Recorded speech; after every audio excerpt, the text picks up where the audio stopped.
Hello, welcome back to my second channel, Angel Vlogs 2. I'm super excited to be doing my monthly reading wrap up for the very first time on this channel. So we're doing my January monthly reading wrap up where I tell you everything that I read and then give you a little review on what I've read, what I've enjoyed.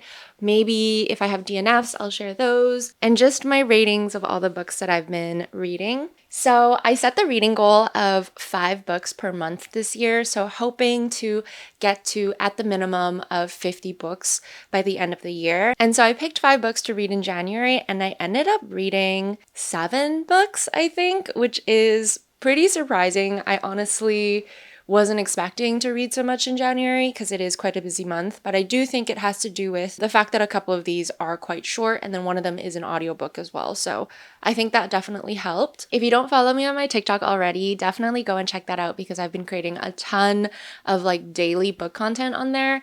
And I recently just did my Pick My February TBR video with me where we actually picked the 5 books that I'm going to be reading in February. So if you want to see what I'm planning to read next, definitely go and look at my TikTok. Okay, let's get started because I have a feeling this is going to be quite long.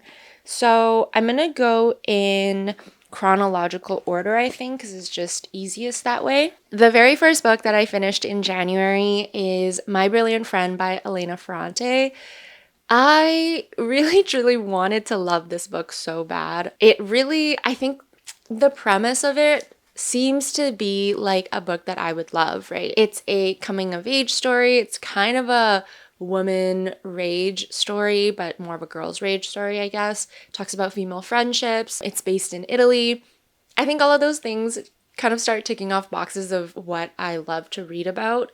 But even though I really enjoyed her writing in this and her storytelling, I just could not vibe with the main character. This book essentially talks about Lena and Lila, 2 girls who are born in Naples and who grow up in Naples. They come from a very like impoverished neighborhood and they actually meet through school and sort of automatically have this very like competitive nature to their relationship. Lena is the narrator of this story and she's essentially telling us about how her and Leela grew up, the stories of their neighborhood, of their community, which is all fine and dandy, but what I really didn't like about it was their relationship, like their friendship. And I think the argument here is that this is a very raw and honest look into a childhood friendship, and a lot of the emotions that she's feeling are probably emotions that we all felt as a child, whether we remember it or not. So she was extremely, extremely jealous of Leela, but I just didn't love reading about it, especially in her voice, being in her thoughts. I just found that she got very, very annoying and frustrating, and it definitely negatively affected my experience of reading this book. However, I have heard that the books get better and better, and I can kind of say that closer to the end of the book, as they were getting a little bit older and a little bit more reasonable, I did start to enjoy the story way more. So I do want to continue on with the series because I hear that book 2 and book 3 are really, really good. So can't fault the storytelling, can't fault her writing style. It's really just maybe she did too good of a job creating this character that is just unlovable. I ended up giving this a 3 out of 5 stars. And yeah, this is My Brilliant Friend by Elena Ferrante. The second book I finished is Six Scorched Roses by Carissa Broadbent. I ended up lending this book to a friend, so I don't have my physical copy with me. This is a novella from the Crowns of Nyaxia world, so think Serpent and the Wings of Night and The Ashes and the Star-Cursed King, which is still to this day like my favorite fantasy romantasy books that I've read. Six Scorched Roses talks about 2 characters that you meet in the second book, so Ashes and the Star-Cursed King. These 2 characters, Lilith and Vale, appear and you don't really get to know much about them. Like it kind of alludes to this bigger story about how they ended up together, but it doesn't get told within that book. So Carissa Broadbent wrote this as sort of like a little spin-off side story, and so you get to find out Lilith and Vale's origin story of their relationship. The story is essentially about Lilith, who grew up in a town that was cursed by a god, and everyone in this town is extremely ill and literally fading away, like disintegrating. They are walking around leaving piles of skin on the floor that they have to sweep every day because they are literally falling apart. And so this illness will essentially eat at you, and one day you're just going to be dead, like a pile of skin, and that's it. Being a scientist, Lilith starts to research what could possibly be strong enough to save her townspeople and act as a cure against like a curse from the gods. So she wanders outside of her town to this infamous house that is the home of a very, very deadly vampire called Vale. Vampires in the Crowns of Nyaxia world are created by another god. So they're immortal, they're very powerful, they have magic. So she goes to see this vampire in hopes to get some of his blood so that she can do testing and ideally create a cure from that blood. There are countless dangers of doing this. One, she's obviously a human, he's a vampire. Two, if her god was to find out that she was like doing anything with vampires, which is created by another god, which I believe the gods are like enemies, opponents, they just don't like each other, it would essentially piss the god off, and who knows what she's going to do next. Like, she's already made literally everyone in her town fall apart. But it's a risk that she has to take, so she ends up making this deal with Vale that every month he will give her one vial of blood and she will give him one rose from her backyard. And why this becomes interesting and worth it is because there is a magical backstory to those roses, and she tells Vale, you'll see at the very end like why these roses are special, but I promise you they're not just regular roses. I gave this book a 4 out of 5 stars, but I do think it is because I'm biased, because this book is based in the same world as my favorite fantasy series. Would I have enjoyed this book as a standalone book? Probably not as much. I think it's just a little too short, and the story just doesn't give enough within the short number of pages for me to be able to say that it would be a great book to read on its own.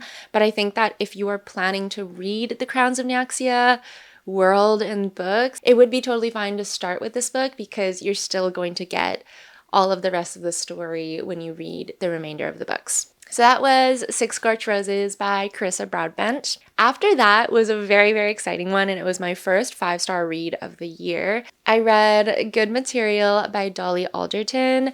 I absolutely love Dolly Alderton's writing. The first book that I read by her was Ghosts, and that book just felt like I was sitting down chatting with a friend. Like, it felt cozy, it felt relatable. Good Material is about this man, Andy, who is going through a heartbreak because he just got dumped by the girl of his dreams, essentially. So the story talks about him recovering from this breakup in his 30s and figuring out that being single just isn't what it used to be. All of his friends are married and starting to have kids or have kids. Nobody really has the time to like go out and meet people with him anymore. And what he's noticed the most is that he doesn't really know who he is or what his plans are because he spent so much of his time identifying with being in this relationship. So you get to follow Andy as he's going through the motions, crying, stalking his ex on Instagram, fighting the desire to reach out to her and try to fix things. What is really interesting is that you get to see all this from a man's point of view. I mean, obviously I am a woman, so I don't often get to see what it's like going through a breakup, a loss of love, as a man, and I love that this book gives me a little bit more insight into that. The other really unique thing about this book that I loved is that throughout like 95% of the book, you're getting Andy's point of view, you're seeing everything in his eyes, you're just struggling with him, and then at the very end, you get Jen's point of view, so the girl that he is going through the breakup with, and it sort of just flips everything on its head. I wouldn't say that Andy is lovable by any means. He definitely has some interesting thought processes. And I'm sure that also comes from his grief and being unable to cope and sort of being unsure of himself. But it's so funny getting Jen's point of view and just seeing everything from the flip side. And then the book does end with a very, very satisfying ending as well. This book did get 5 stars for me. I think it's the only 5-star read that I have so far. It's also the first 5-star read of the year. I really, really just loved it. But that's Good Material by Dolly Alderton. After that, I read The Picture of Dorian Gray on my Kobo.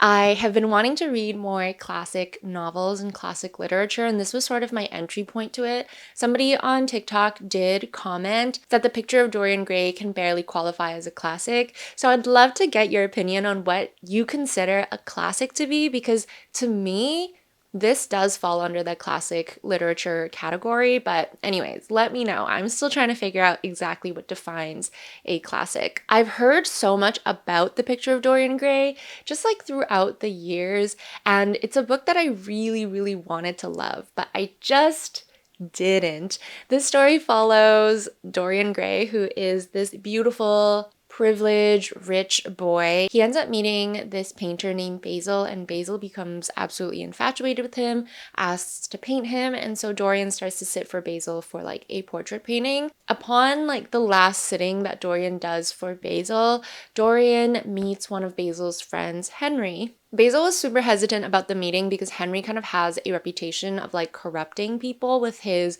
very wild and outlandish philosophical thoughts, and that's what happens. He ends up convincing Dorian that you have it really good right now. You're beautiful, you're innocent, you're pure, you're loved, but even though you are privileged and rich, your value will diminish increasingly as you get older because you will lose your beauty, and that is what makes you special. And so Dorian kind of has this major meltdown because he's like, what the heck? Like, are you serious? If I'm not beautiful, I'm not going to be anyone in the world anymore. And then he finally sees Basil's completed portrait of him and he loses it because he's like, this is so unfair. You know, you've done an amazing job capturing my beauty in this very moment at my best, but it's so depressing that I'm going to age and this picture will stay the same.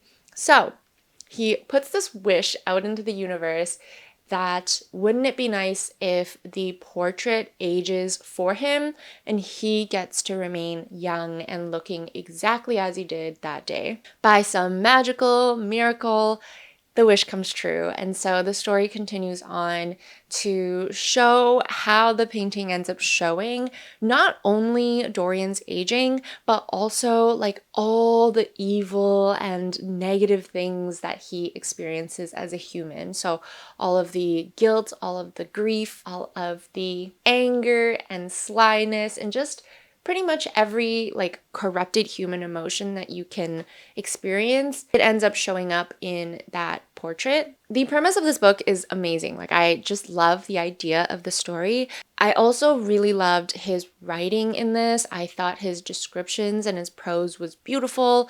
What I didn't like, however, was I felt that there wasn't enough story given to us. So after this picture is painted, he ends up meeting this girl and she becomes like the first corruption event of his life because something happens with her and he just feels this like immense guilt about it. And that becomes the very first time that he starts to see ugliness in the portrait that is taken from a real life event. And then after that, you learn briefly about a bunch of stuff that he has done that essentially has like corrupted him further as a human, but you don't get any details about it.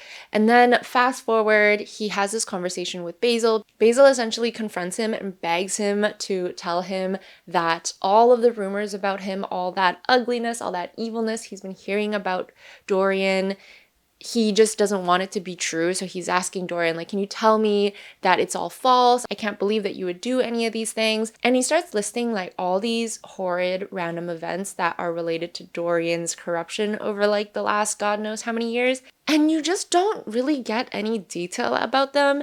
And then suddenly you're hitting the climax, something horrible happens. It's like the big reveal, and then the book ends. So I ended up giving The Picture of Dorian Gray 2 stars, which is so sad. It's so, so sad. I wish I loved it so much more.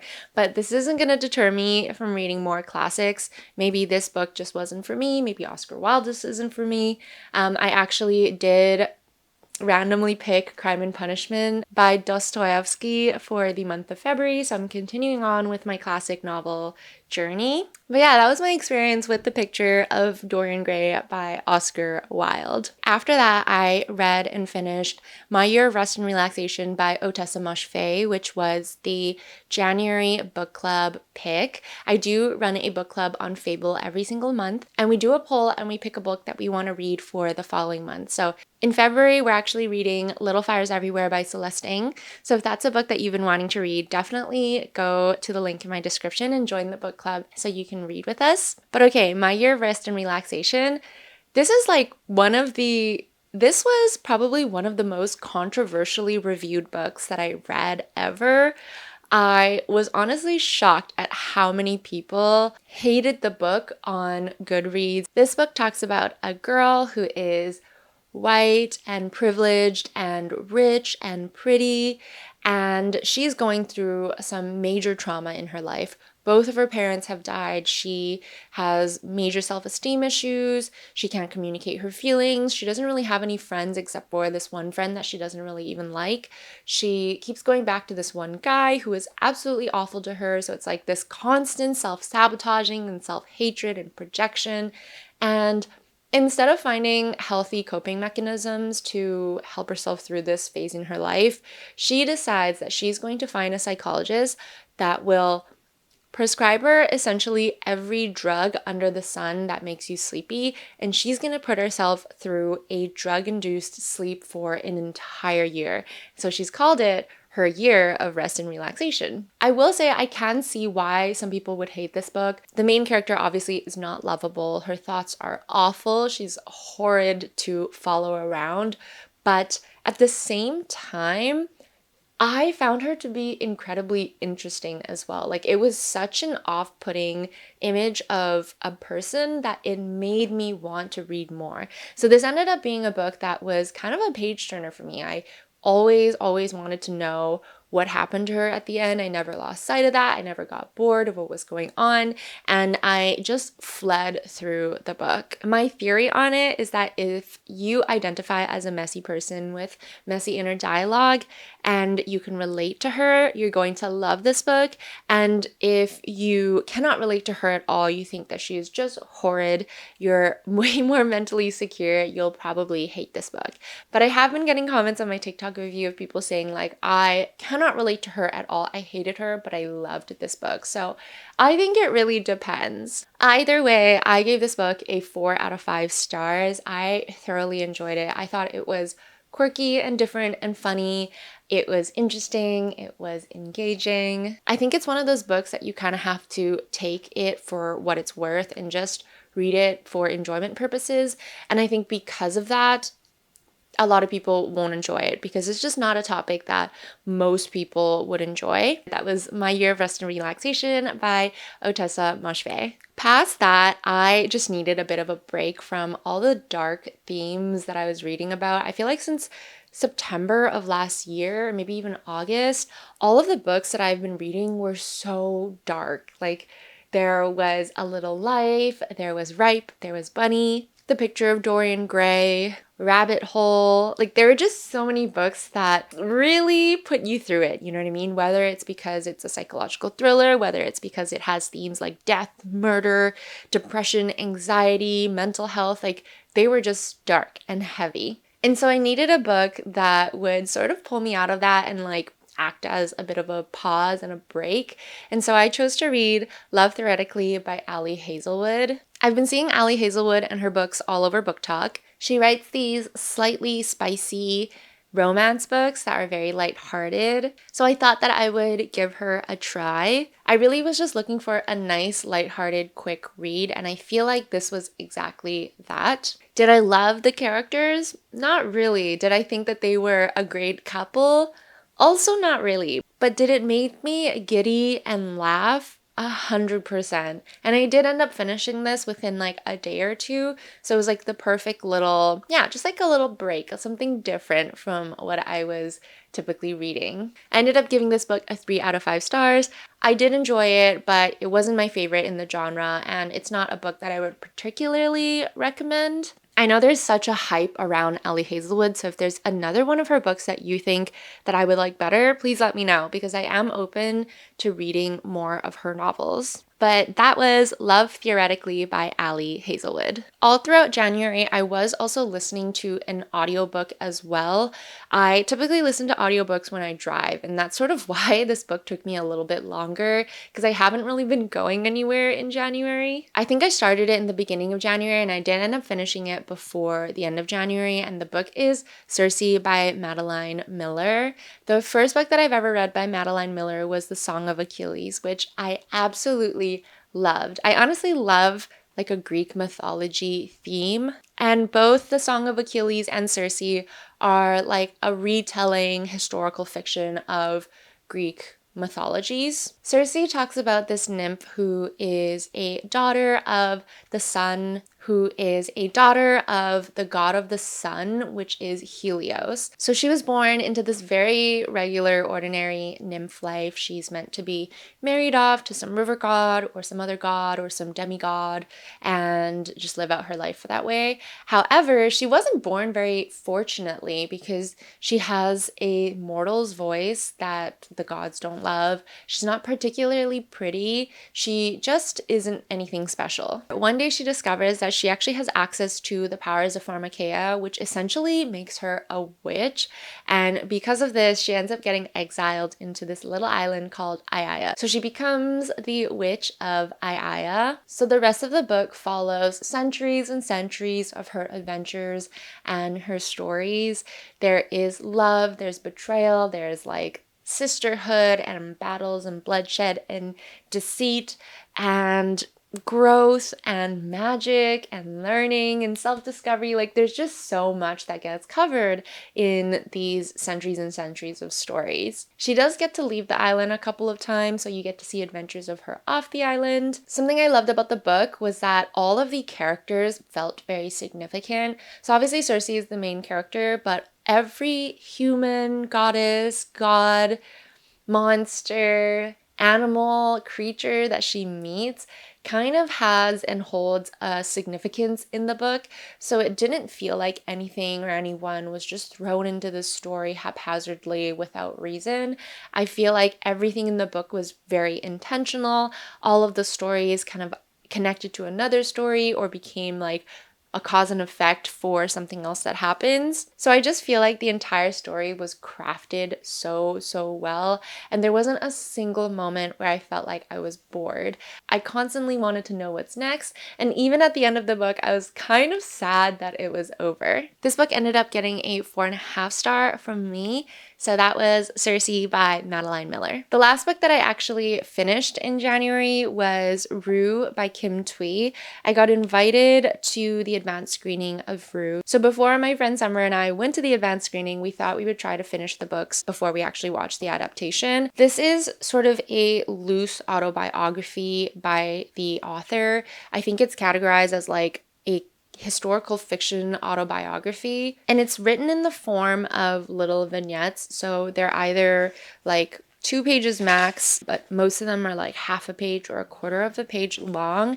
And you're getting these like little slices of life into her story of escaping Vietnam, her home during and after the Vietnam War, going to Malaysia and living in a refugee camp, and then eventually ending up in Montreal and having her and her family start their lives all over again. There hasn't been many other books that I've read that has that sort of vignettes structure, and even though the story is sliced up into these little moments that you're getting, I think that she did this really well because you still get to see very clearly like the bigger picture of the story, and you never lose sight of that story or the tone or the meaning. Her writing in this is very poetic. It's very beautiful.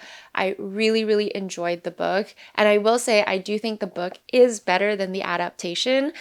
Honestly, I think they did an amazing job at the adaptation, but I do think there were some really critical, like key parts of the story that were left out of the film, and I'm unsure why. I ended up giving Brew a 4 out of 5 stars. It is a super, super short read, and I would definitely recommend this, especially if you come from an immigrant family, because I think there are a lot in this book that is going to feel really relatable to either you or to people you know in your family. Those are the 7 books that I finished in January. I did also start The Secret History by Donna Tartt, but I'm about only like halfway. So I don't know if I'm going to be able to finish this within January. I am really, really enjoying this so far. I will say it has been a slow burn of a book.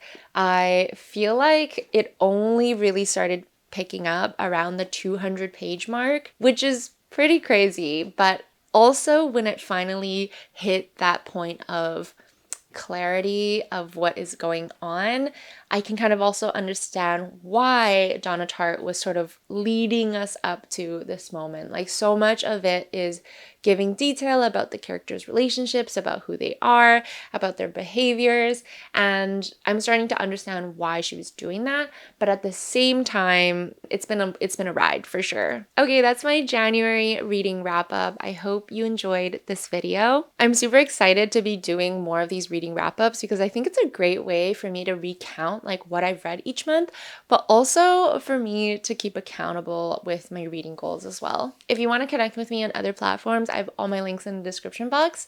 But that's it. I hope you're having an amazing day wherever you are in the world, and I will see you in my next video. Bye!